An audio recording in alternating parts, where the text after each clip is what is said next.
Hi, it's Adresset, and today I'll show you how to change camera settings and record video on Samsung Galaxy A26.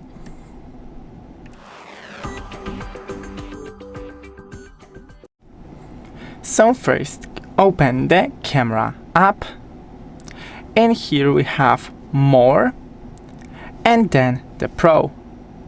Right here you can change every single option in here. So ISO, we have a shutter speed, the brightness, focus, and white balance.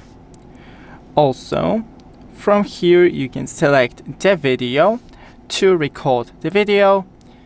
In here you have a couple of options, for example a flash, the super steady mode, and the video size.